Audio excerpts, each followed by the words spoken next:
So Arjuna addresses Krishna, O Prabhu. Prabhu means O Prabhu. Kai Lingai, by which symptoms Tri Gunan Atita Bhavati is one who has transcended the three gunas. So by what symptoms is that person known? Kim Achara. What is that person's behavior? Katam cha. Katam chaitam trigunan ativartate. How does he move? How does he transcend the three gunas? What's his behavior? By what symptoms is one who's transcended the gunas to be known? That's the implication of the question. So Krishna described the three gunas and that the goal was to transcend them. And so Arjuna, very intelligently, he asked how, by what symptoms does this person be known? How do they behave? How do they do it? These are his questions. Did you follow that? Okay. This verse closely mirrors a verse from the second chapter. I think it's text 254, just if memory serves. You guys have the a book in front of you, you can look back, 254. Just see if you can get there real quick.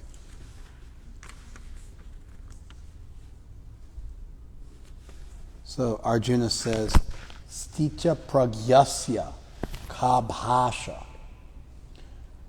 What is the language of the stita pragya? It means the person situated in wisdom. Samadhi stasya keshava, the person in samadhi. Stita di kim prabhasheta. How does the person what's the language of the person who's in spiritual consciousness? Kim asita brajeta kim. How does he sit? How does he move? So the word kim is the standard interrogative in Sanskrit. It means what? And so kim, kata, kutra, where, how, what, like that.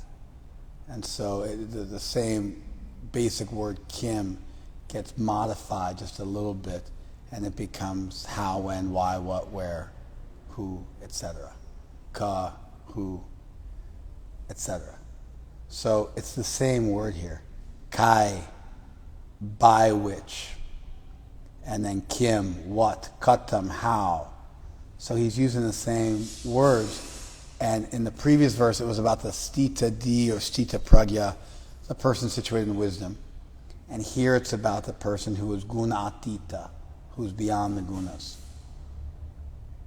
Does that make sense? Ati vartate means vartate means moves, and ati means like too much or above. So he's moved beyond the gunas. Katan, how does one move beyond the gunas? What is his behavior? And by what symptoms does that person be known? Linga means symptom. By what symptoms does that person be known? So by what symptoms does that person be known who's moved beyond the gunas? What are his activities? And how does one transcend the gunas? 3 questions.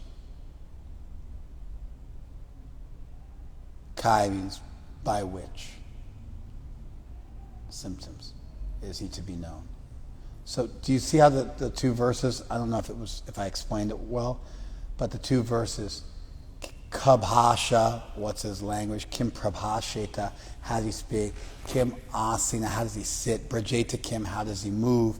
And in this verse, Kaya Lingam, by which symptoms? Kim Achara, by what behavior? And then Katam Ativartate, how does he move? And so it's the same type of question.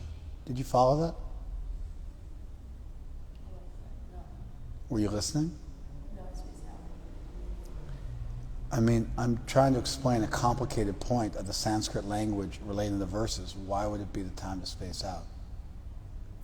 Let me say it again. I'm already feeling like you guys don't understand. If you space out, then there's no hope. You might not, even doing your best, you might not be able to follow. Did you follow what I said, Kat? Mace, did you follow? Kim, did you follow? How about the rest of you guys? Did you all follow? Yeah? Yeah? Yes. Then you're just out. No problem. Keep spacing out. No problem. So that's the first thing I noticed, the similarity, the structure of the verses. And I think there's two primary reasons why you might ask such a question. One reason why you might ask such a question is because you want to be able to find a guru, and you want to be able to figure out, who's qualified, who should you follow, who's, how should you, who should you model yourself after? But then that leads into a second thread or aspect of the same question, which is if I want to check my own temperature and I want to see how I'm doing. So if I've embraced that the idea is to transcend the gunas, that we spent several weeks now discussing what they are, and we've gone through all of Krishna's verses describing how even the mode of goodness has to be transcended, then naturally that means if I buy into what Krishna says, I'm supposed to transcend the gunas. If I'm supposed to transcend the gunas, then it would be natural that I would ask, how will I know how I'm doing? Prior to that, I'll ask, what are the symptoms of someone who's done this, so I know who to follow, so I know how to model my own behavior, so I know what to look for. And so it's really one question, but I see sort of two facets of the question. One is who to look for as a hero, as a teacher, as a model, and then the other one is what to look for in myself as I'm moving in this direction, just to know whether I'm doing it right. And of course, if someone's a model for you, or they're a teacher and you're a student, the idea is that you want to learn what they teach, or you want to use the model to model your own behavior. And so it's really the same question with two different facets. Do you guys follow that? All right. So this sets up the rest of the chapter. It's a break in the conversation.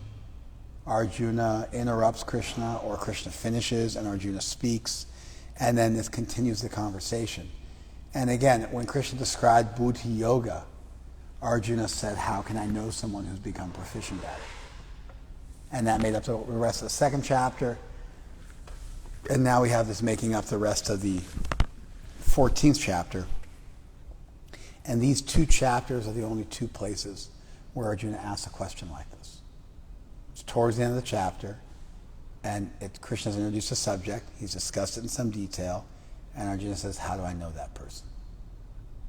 And so there's just two places in the entire Gita where this exact type of question occurs, where interrogative terms are asked: who, what, where, why, when, how. Do I know someone who has accomplished what it is you just introduced? In the beginning it was the term yoga, and here it's the term gunas and the idea of transcending the gunas. And so then Krishna responds. It's Arjuna's question. Arjuna inquired, "Oh, my dear Lord." See, Prabhupada did the Lord thing for Prabhu. And Prabhu, "O Lord.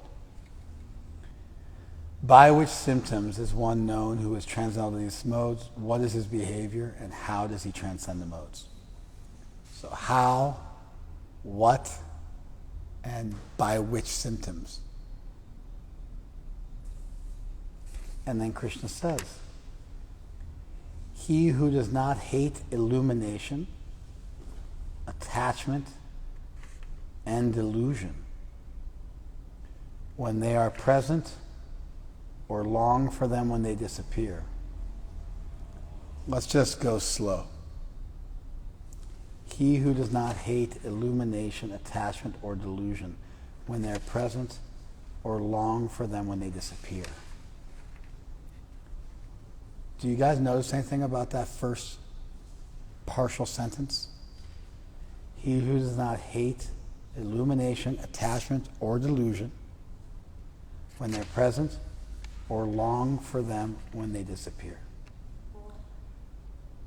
Those are the three. There's the three gunas, and he's saying they're not attached to any one of them. That's right. So prakash. So Krishna's tattva sattvam nirmalatva prakashakam anamayam. The mode of sattva leads to prakash, or illumination. And then the mode of rajas leads to pravritti, or activity. Here Prabhupada says attachment. Pravritti means activity, but it also, I think, probably means attachment too. Vritti is the same term. Ati vartate means transcends the turnings. Pravritti means gets into the turning, so it could mean attachment. There's a pravritti and nivritti marg, the path of attachment, and the path of renunciation. I think the term here probably means activity. But illumination, activity or attachment, that's the mode of rajas. And then delusion, moha, is the mode of tamas. From mu, which means to become confused. And so Krishna is mentioning one item of each of the descriptions he gave of each of the modes, with the understanding that he's talking about you don't hanker for or lament for any of these particular modes when they appear. So you meet with a saintly person, a high-class person, you meet with a low-class person, and it doesn't affect you or faze you. And you're not attached to the modes. You see them, they go on, but you don't get too wrapped up in them. And so you can see how it would be real easy to miss that if you're just reading through it. That's actually why I stopped, because I read it and I thought, oh, this is all three modes. It's one of the main words used in the description of each of the modes. And so really Krishna's saying here, if you see these symptoms of the different modes, then your symptom, if you transcended the modes, is nadveshti, nakamshati. You don't hanker or lament. You don't hate or desire these things. Sampravrittani, nivrittani. When they appear or when they don't appear, you don't hanker or lament for them. So they're there, they're not there. You're not hankering, you're not lamenting, you're not hating, you're not loving, you're not attached, you're not repulsed by it. In fact, udasina vat asina. You're seated as if seated above. Udasina is ut and asina. Asina is a verb. Asana means seat. Asina means seated. So you're ut asina. You're seated above. Ut means above. You're seated above it. Asina. You're seated as if you're seated above it.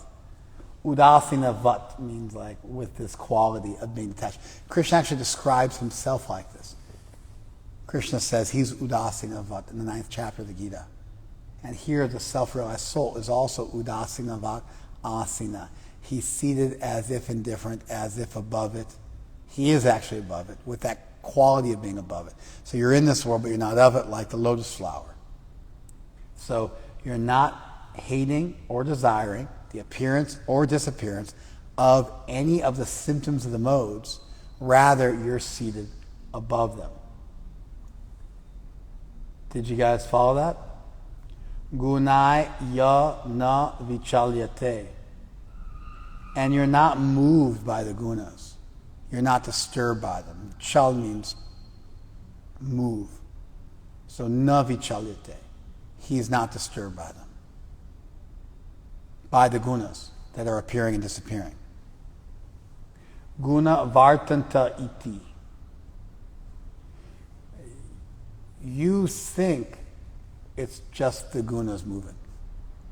So you see people behaving in various ways, and you think that's just the gunas acting. You don't take it so seriously. So this is Krishna answering this question. What are the person's symptoms? How do you transcend the gunas? What's his behavior? The behavior is you're seated indifferently, you're detached, you're not bewildered, and you think to yourself, it's just the gunas. Guna vartanta. It's the same word vrit. Guna vartanta. It's the same root vrit. Ati vartate, he's transcended. Pravriti, activity. And guna vartanta. It's the same words used over and over again in these verses. It means turning and moving. And so, guna vartanta, the gunas are moving. He thinks, iti means quotation marks. So he thinks the gunas are moving. He doesn't take it so seriously. She doesn't take it so seriously. You guys following this?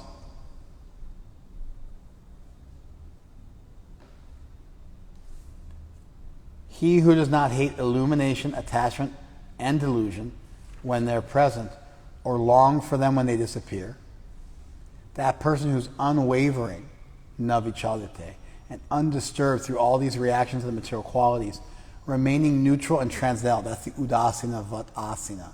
He's seated above it all, knowing that the modes alone are active.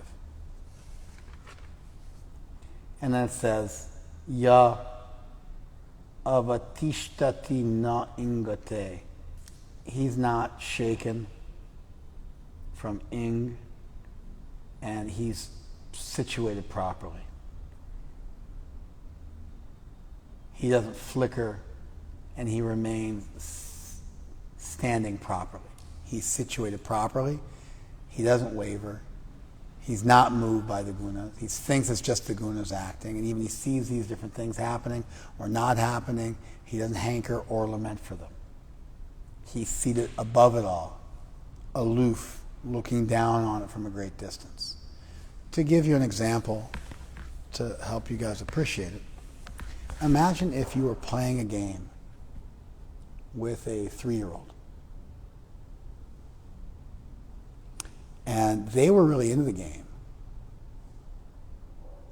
They're really into it. Like my daughter gets dressed up in costumes. So she was dressed up in a bee costume a week or so ago.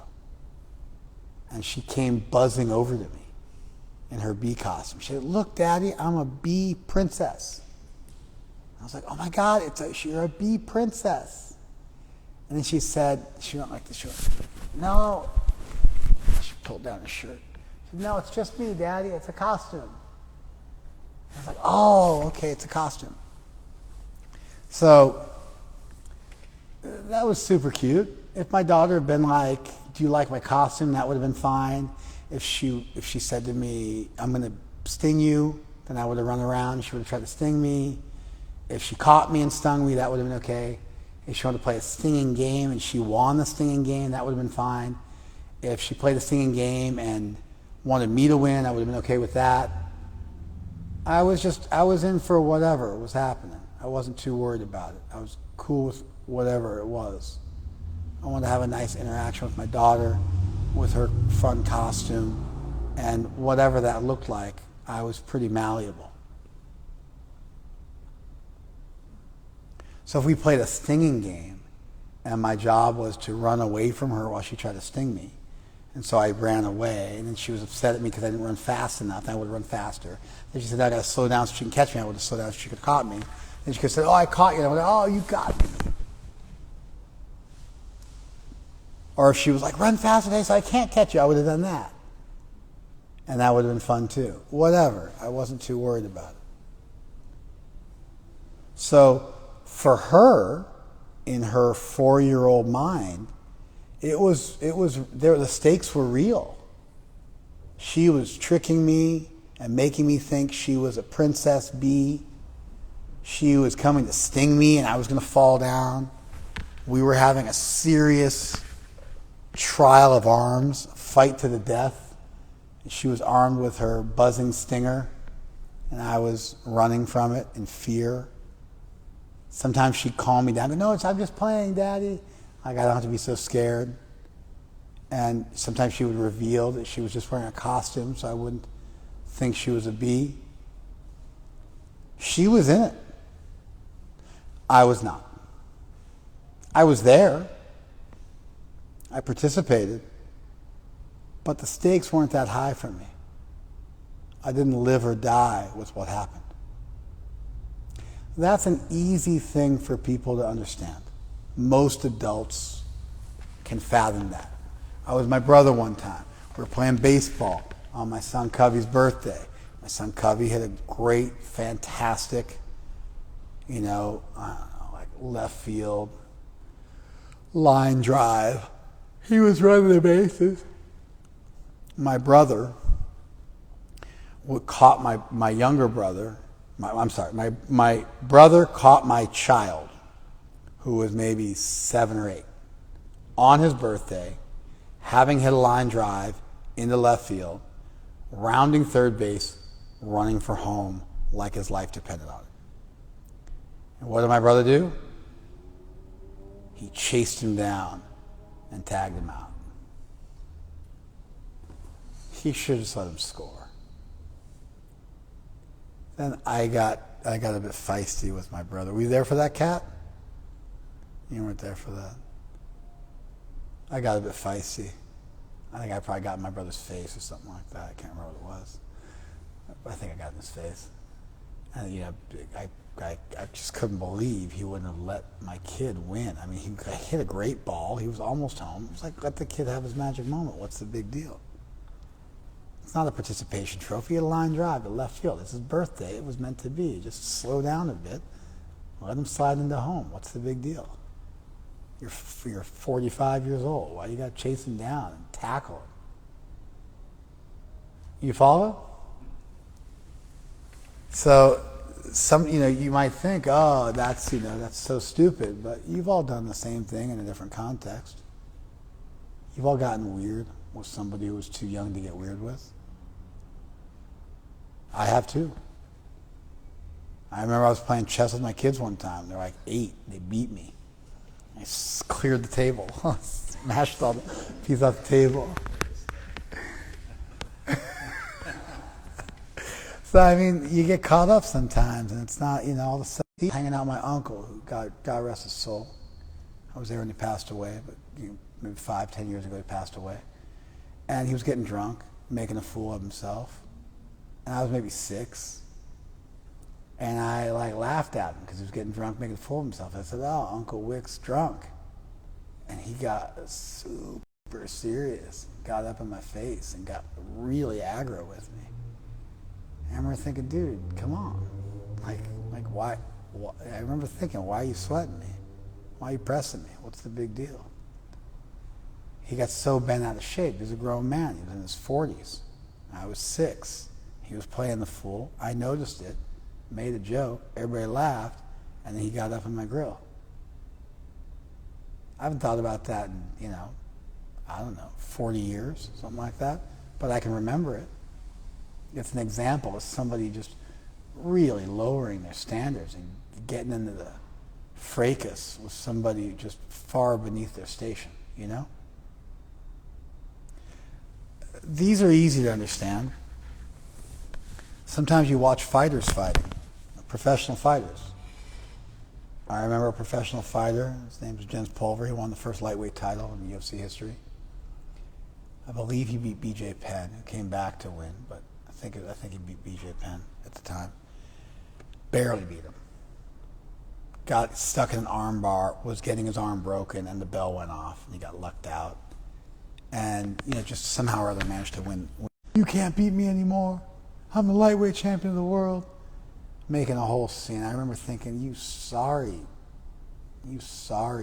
person, You became the lightweight champion of the world, and you're still arguing with your dad who beat you when you were a kid. You still haven't processed that. That's the emotion that's there. That's the whole thing of a fight against your dad.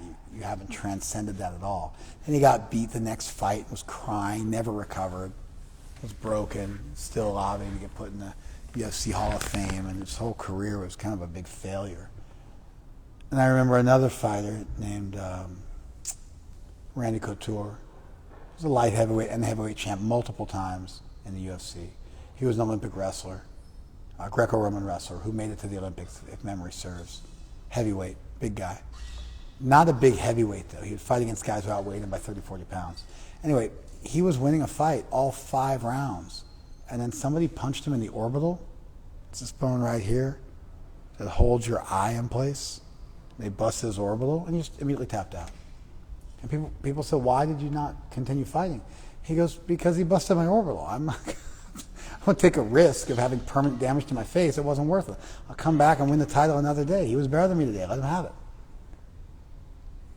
Then he healed up, came back, and won, and got the title back. And then when they interview him after he wins, his statements are always, yeah, it was my day today. Yeah, I had a good day. Yeah, thank you, coaches. Thank you, everybody. We did okay today. It's not always like that, but today went in our favor. And I remember thinking to myself, that's a champion. He doesn't live or die on the field. It's not the field of battle. It's a replica of the field of battle with rules in place so everybody goes home to their families. And he lost. And he was cool with it. He was cool with it. So, bring my man a book. Chapter 14, text 22 through 25, Jagadish. Chapter 14, 22 through 25.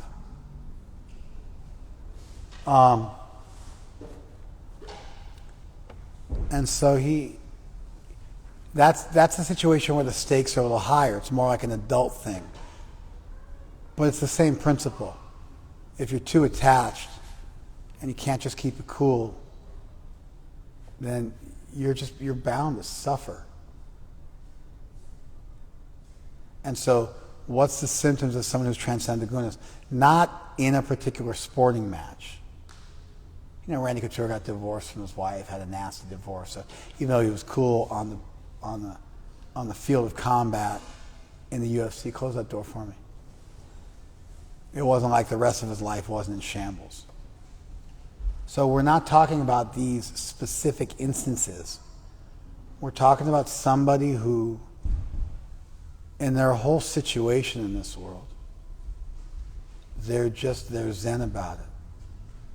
They don't get too bent out of shape about whatever life throws at them.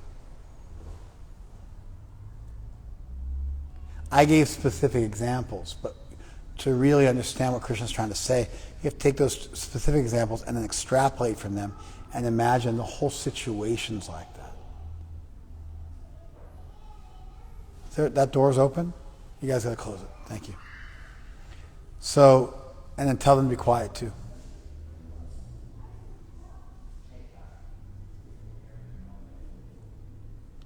So, whether there's prakash, illumination, pravriti, activity, or moha, illusion, in other words, whatever the 3 gunas are there, that person is nakangshati, not desiring, nadveshi, not hating. The sampravritani, the appearance of it, or the nivritani, the disappearance of it. And he thinks guna vartanta, it's just the gunas moving. And na vichalite, he's not moved by it. Na ingate, he's not doesn't waver. He's not disturbed by it. Avatishtati, he's able to stand unwavering. Because he's udasinava, because he's above it all. She's above it all. And so this is an answer to the question, what are the symptoms of that person's transcendent gunas? How does he behave?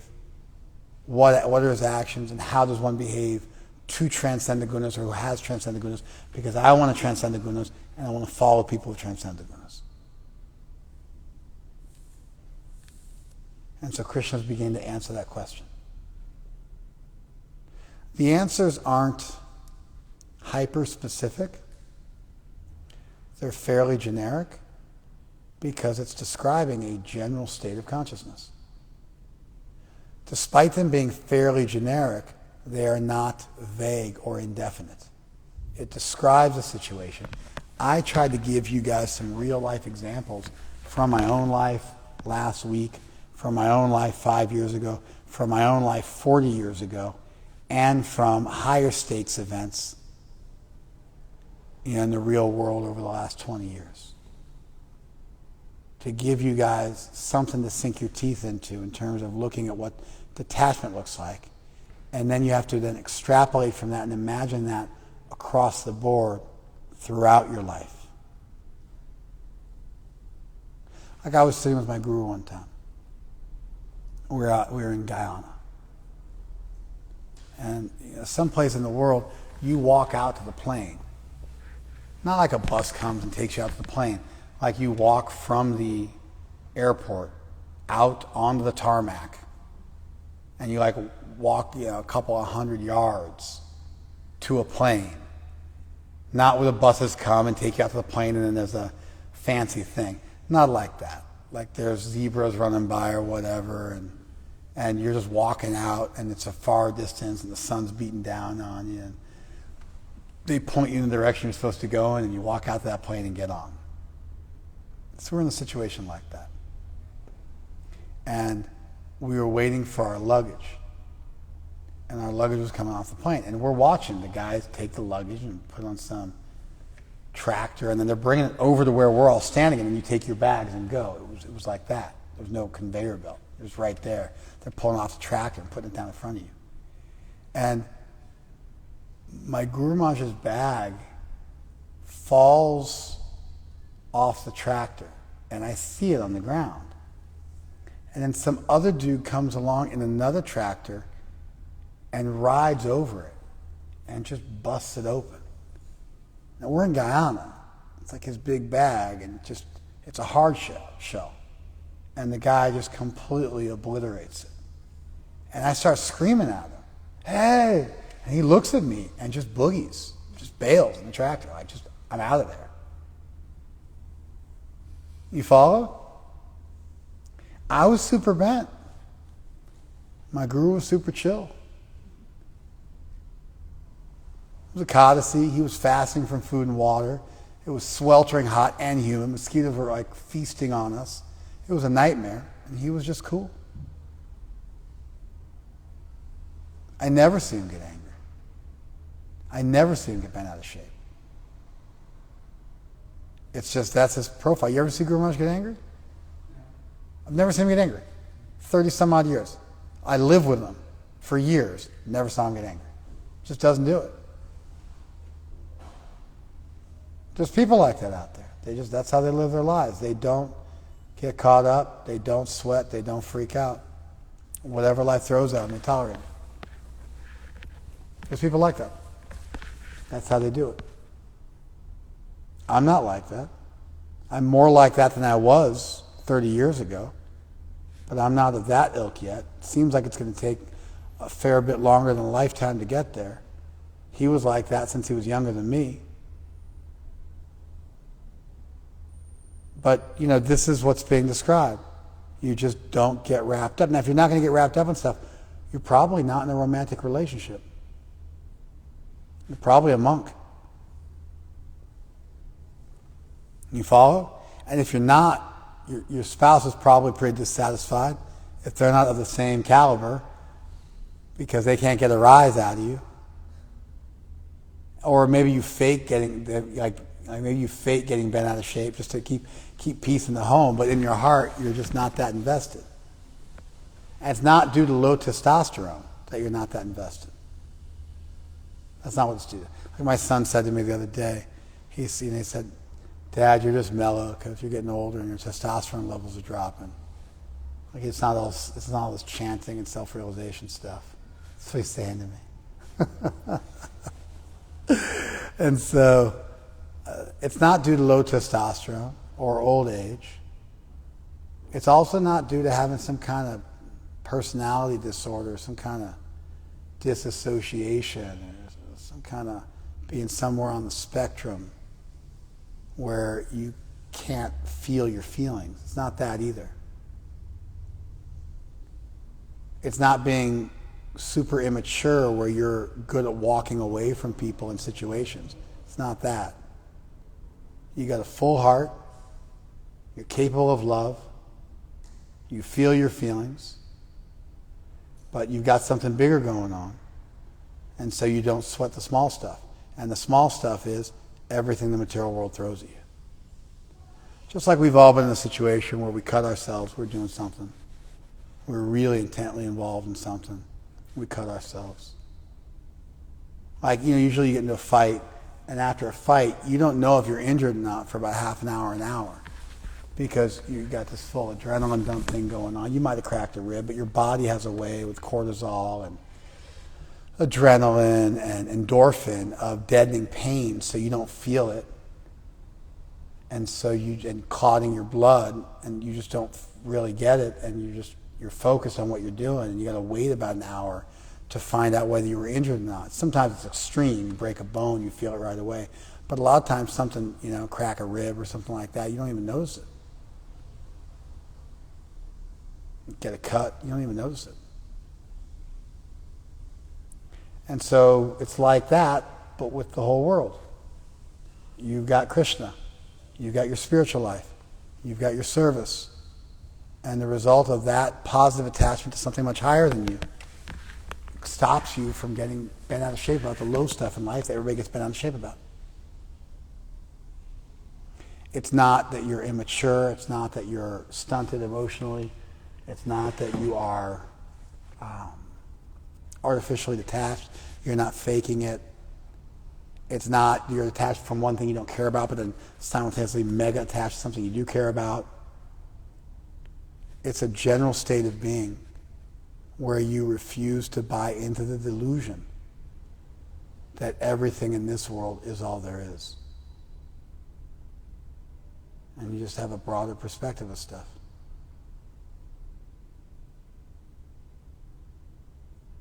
Does that make sense?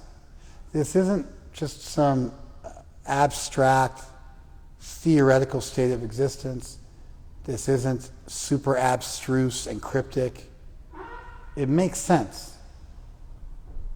We have micro experiences of this, and what we're talking about here is a macro experience of it.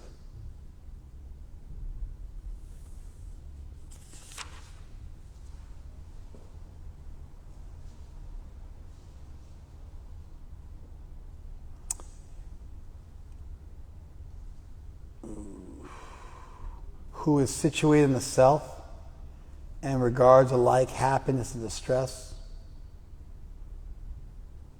who looks upon a lump of earth, a stone, and a piece of gold with an equal eye, who's equal towards the desirable and the undesirable, who's steady, situated equally well in praise and blame, honor and dishonor, he who treats alike both friend and enemy, and who's renounced all material activities, such a person is said to have transcended the modes of nature. So there's 4 verses put together here.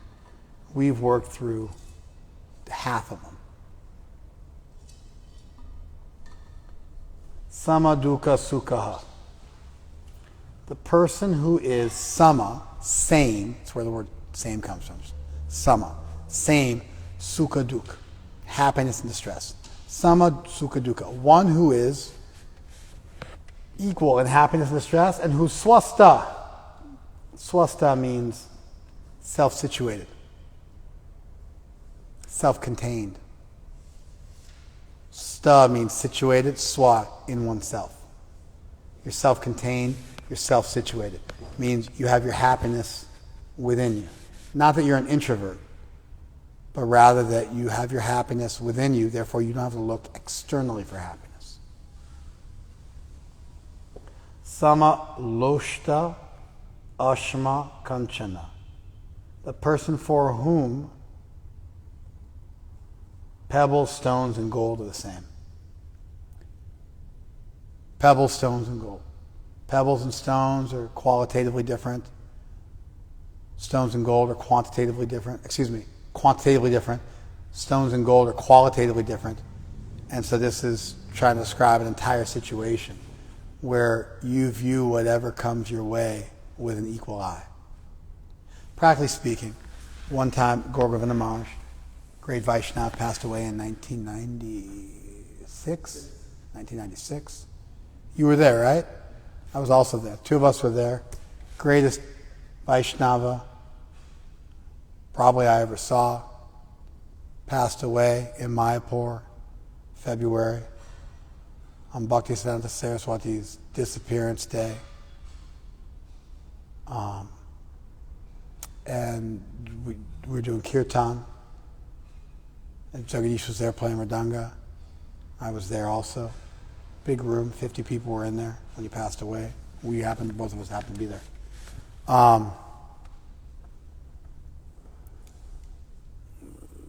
Gauragovinda Maharaj one time, he had a program. The Hindujas, you don't know who the Hindujas are. The Hindujas are billionaires from India. At that time, they were the richest family in all of India. Their surname is Hinduja. They lived in India and also in London. They refused to speak English, although they spoke it. They would only speak Hindi. So people wanted to talk to them, had to speak to them in Hindi. They approached Gauragovinda Maharaj and asked him when he was in London if they could build him a temple, because he was building a temple. And he refused them and said, no, it's okay, my disciples are paying for it. This was a really far out personality. And then he had a program. All of his married disciples had to give 50% of all their money to him. Whatever you earn, cut it in half, that's what you had to give to your guru every year.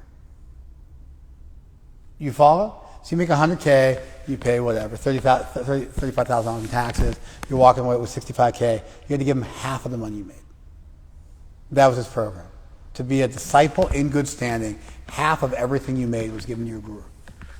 If you were unmarried, you gave him 100% of everything you had. You were a brahmachari then, and you worked, and you gave him everything. It was the program. And his disciples traveled all over the world, selling paintings and doing all sorts of entrepreneurial type sales stuff, making boatloads of money, 20, 30 grand a month. And then they would bring their guru, practically speaking, suitcases full of money. Hundreds of thousands of dollars to build this huge temple in one of the most important cities in Odisha called Bhubaneswar. Anyway, so one of his Odishan disciples, Odisha is the poorest state in all of India. Either it's one of the top three or it is the top number one. Maybe Jharkhand is poorer, but at that time, Odisha was one of the poorest states in India. And if not the poorest. And one of his local disciples, because that was his native place, was Odisha, came to him with a few hundred rupees. So other disciples were coming forward and giving him tens and tens of thousands of dollars. And this disciple came forward with a few hundred rupees. And the rupee is, of course, valued at 1/30th, or 1/70th now, maybe it was 1/40th at that time, of the dollar. Do you understand the difference? And he was feeling very ashamed. I heard this story. I didn't see it. I didn't witness it. I heard the story. I was real close with his disciples. And they told me this story. That devotee came in and was like super ashamed. And he came up and he gave his guru a few hundred rupees while asking for forgiveness. And Gauragovinda Maharaj had a huge smile on his face. And he said, I see crores. A crore is 10 million rupees. I see crores and crores in front of me. Because he had the right mood. And so the actual money that was being given wasn't substantial. And he glorified this devotee and appreciated him in the presence of people who were literally giving him thousands of times more money. Does this make sense? That's a practical example of Lostra Ashma Kanchana Sama. This person sees the same stones, pebbles, and gold. What he saw was the bhakti. He saw the heart of that disciple, and that's all that mattered. Now that might seem like a hagiography or some sort of stilted tale to tell about a holy man, but if you knew Gauragovinda Maharaj, I was there in London when he denied the Hindujas the money. I wasn't standing there when he did it, but I heard about it 5 minutes later. People were shocked. The richest family in all of India coming to the temple to see him, to offer him money, and he said, no, I'm okay. And for anybody who knew Gauragovinda Maharaj, Jagadish did, does that story surprise you at all?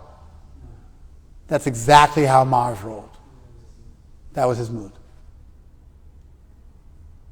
He was, a superlative renunciate, and there's nothing you could do to buy his favor. And he treated his disciples based on what would help them move forward, and he didn't have any skin in the game in terms of personal desire. He was just being a proper guru to his followers and training them properly.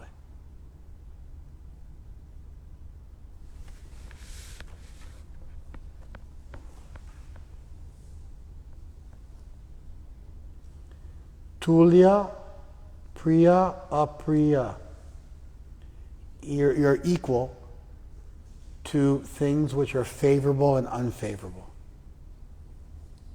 Tulya, nind atma santushti. You are equal whether people are criticizing you or praising you. This is describing a person.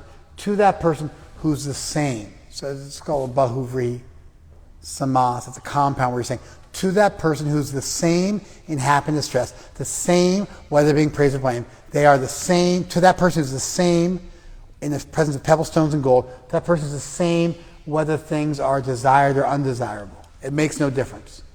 They are the same. Not the same like they pretend. They're actually in a higher place where they no longer sweat the comings and goings of this world.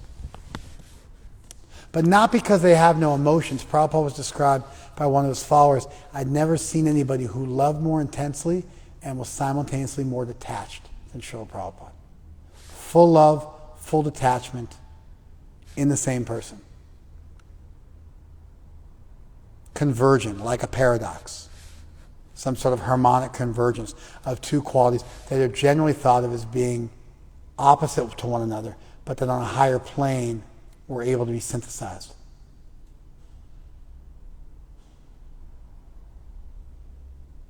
Like if you're living in a two-dimensional reality, if somebody plots out 3 dimensions on a two-dimensional reality, it won't make sense. There's things on top of things, you can't make sense of it. You say this line is this far away. You make a cube and you put it in 2 dimensions, and then they ask you for the distance of this line and this line. You say it's this far away, but if on 2 dimensions, it's super close. The only way it makes sense how far away it is if you go into 3 dimensions, and now you can look at the cube in 3 dimensions, and now those points that are this close together in 2 dimensions, but actually that far away by measurement, they only make sense in that higher dimension. How to be fully detached, how to be fully loving.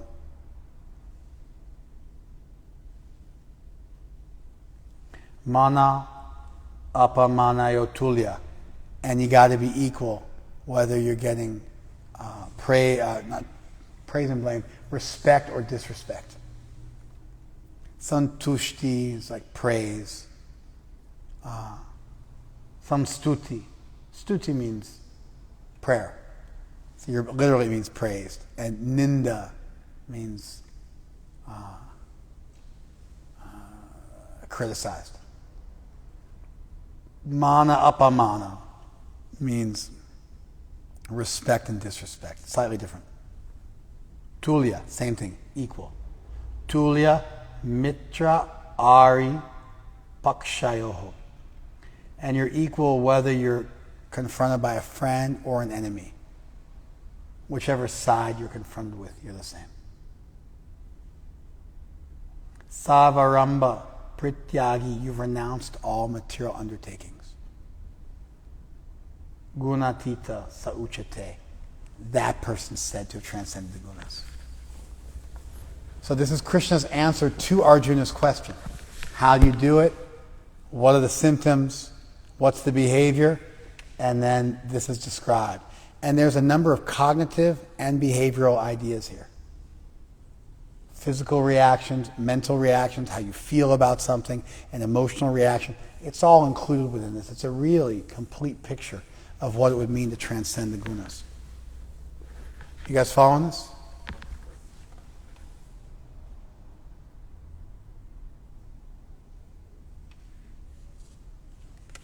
It's 4 verses condensed together. There's many places in the Gita where Prabhupada condenses 3 verses together. There's very few where he does 4 verses together. And so this is 4 verses crunched together.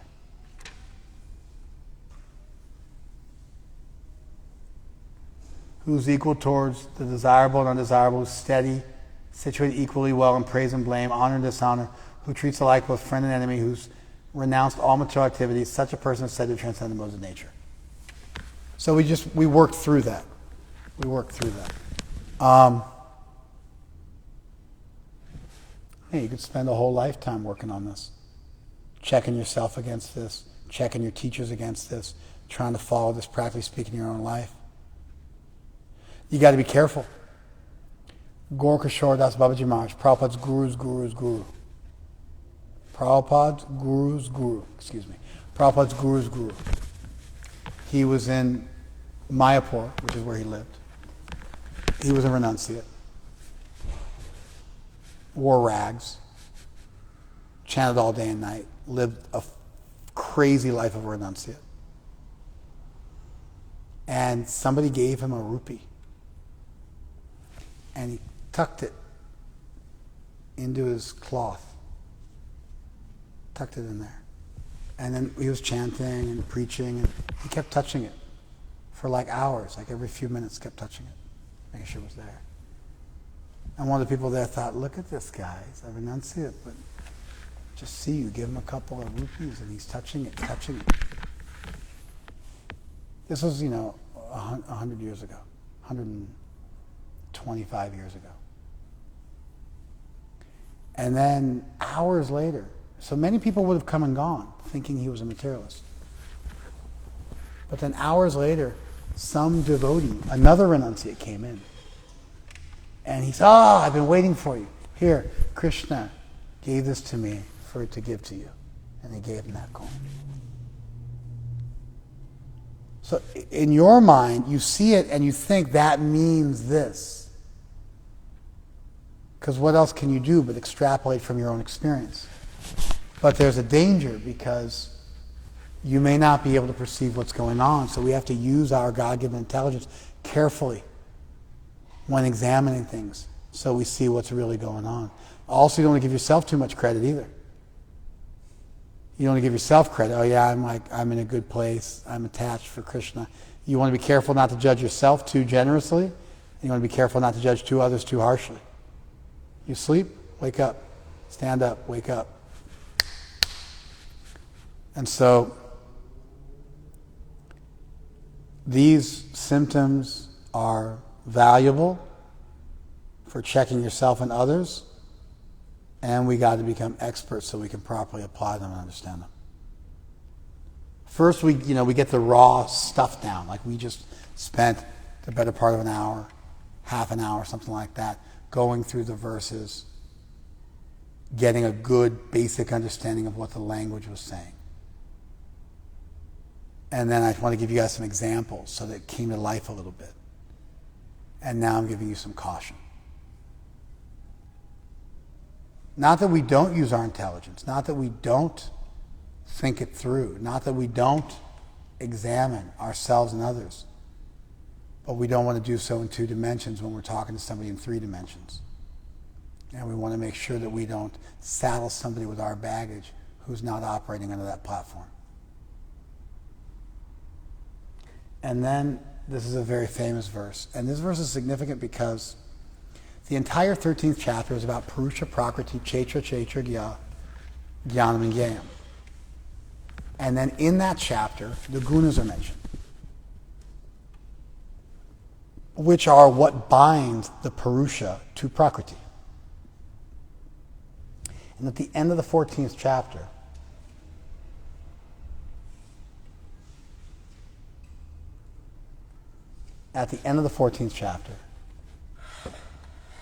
we now have the solution being presented to us. And so here's a solution for the problem of how the soul gets bound in matter. An unequivocal solution for everybody. Here it is. Mamcha yo avyabhichayana bhakti yogena sevate. Like the word seva for service, sevate. He or she serves. Bhakti yoga, with bhakti yoga. Avyabhicharana, unwaveringly. Ya, one who does that, mam, to me. Sagunan samatityaitan, they transcend the gunas. Brahma bhuyaya kalpate, they are fit to become Brahman. So the solution for how to transcend the gunas and become Brahman, which is the entire subject of the last two chapters, is given at the end of this chapter, unequivocally. You serve unflinchingly in bhakti. The word avyabhicharena means with unflinching. Avyabhichar.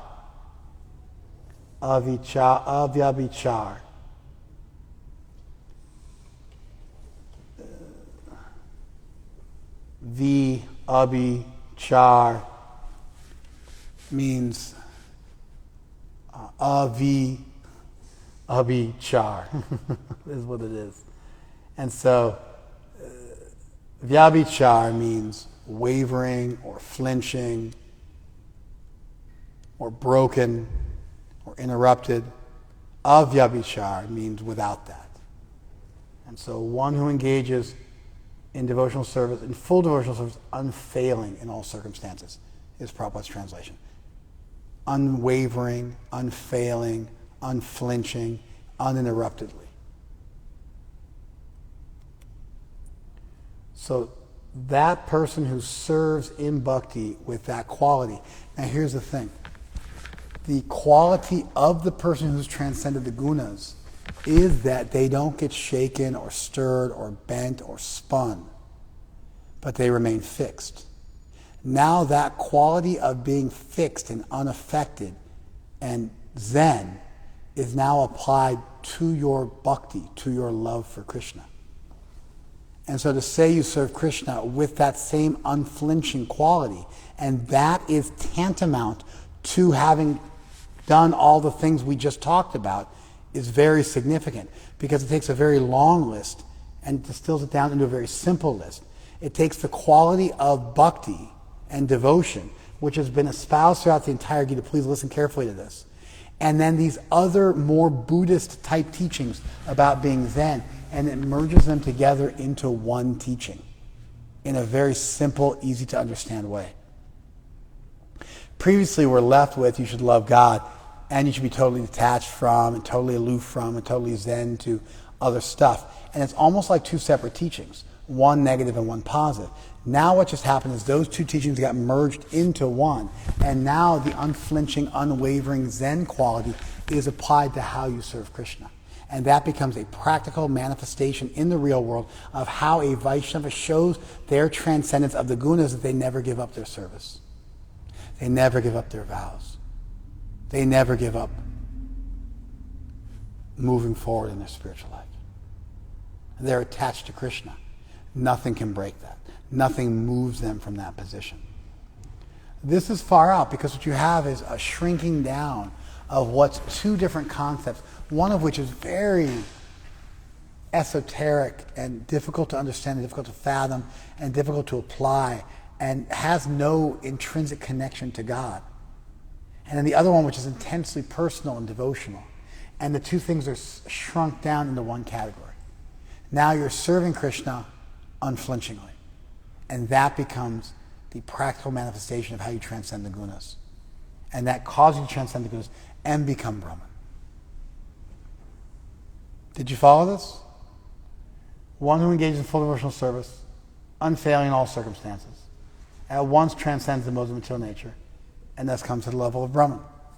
And then Krishna answers the question, how is it possible that just by serving Krishna, one becomes fully transcendental of the modes? How is it that you're able to do all that? Like when Haridas Thakur, 5 centuries ago, one of the greatest Vaishnavas ever walked the planet, when he was alive, living in this world, he was asked to speak. He was a Muslim who converted to becoming a Vaishnava.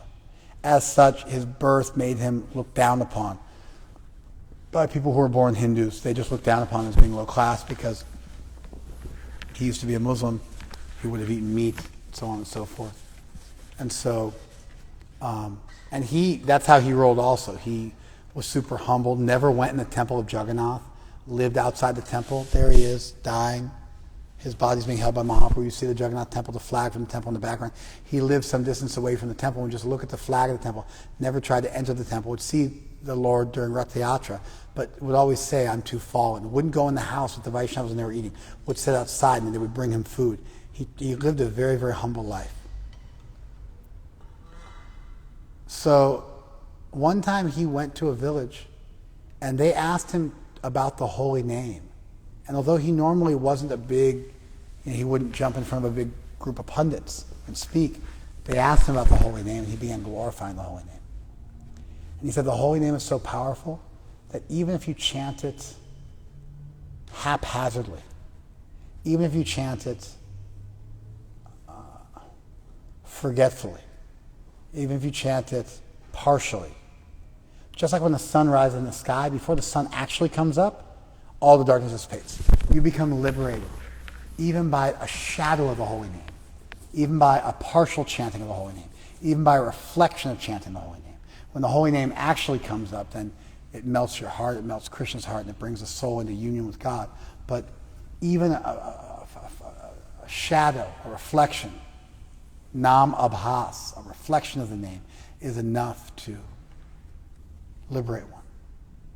And one of the pundits there said, the liberation is glorified. Mukti is glorified in all the Vedas. And you're saying it's like this cheap byproduct that happens automatically at like a low level.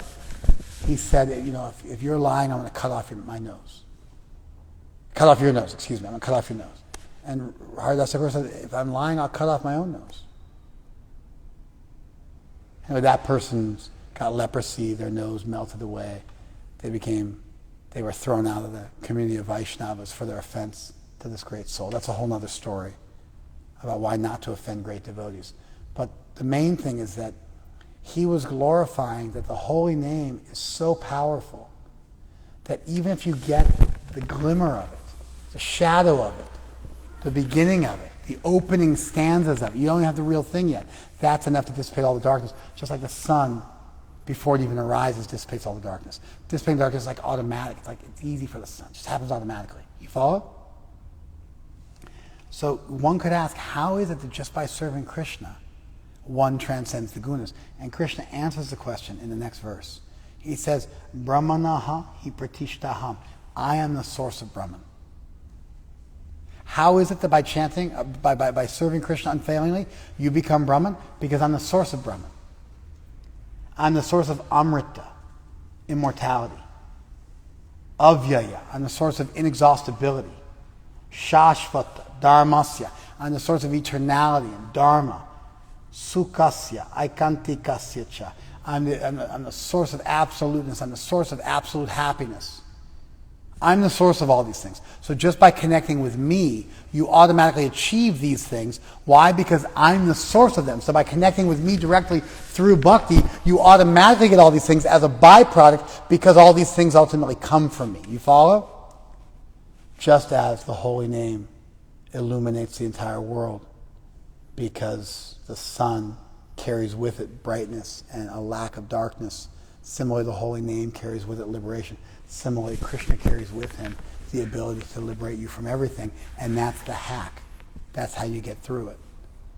Instead of having to go this long, circuitous route of in a Zen, Buddhist, sort of semi-atheistic way, transcending everything and cultivating that path, by attaching yourself to Krishna, those things become automatic. And so these last two verses of this chapter are incredibly profound. They're very powerful. They're incredibly profound. They tie the whole last two chapters together in a very simple way. They explain the incredibly powerful nature of Bhakti Yoga, and they explain why it's so powerful, because it connects you with Krishna. Janati ashuvairagyam jnanacha yat ahaitukam. Bhakti Yoga gives causeless renunciation and knowledge automatically. Those things come from bhakti automatically. Very quickly they come, automatically. Renunciation and knowledge, they're just born within you because you're attached to Krishna, who's the all-attractive one. So you're able to be renounced because your cup is full. And you know the source of all knowledge. Therefore, whatever knowledge you require to know is given to you. Krishna is knowledge personified. By touching knowledge personified, you become knowledgeable.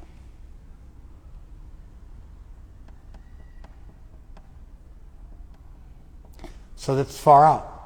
You know, despite that Krishna surveys spirituality, honors the Zen teachings of the Vedas, the transcendental teachings of the Vedas, gives a real full-throated exploration of those terms, he always brings it back to devotion. And not just says, and now just be a devotee, like in some sort of haphazard way that doesn't fit together, but in a very streamlined way merges the teachings of bhakti with these other teachings, which generally are thought of as being separate from or different, and shows you in another dimension, in a third dimension, how those things come together very nicely and harmoniously.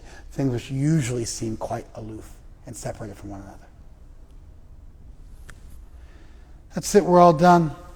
Thank you, Instagram. Thank you, Facebook. Have a lovely evening. Hare Krishna.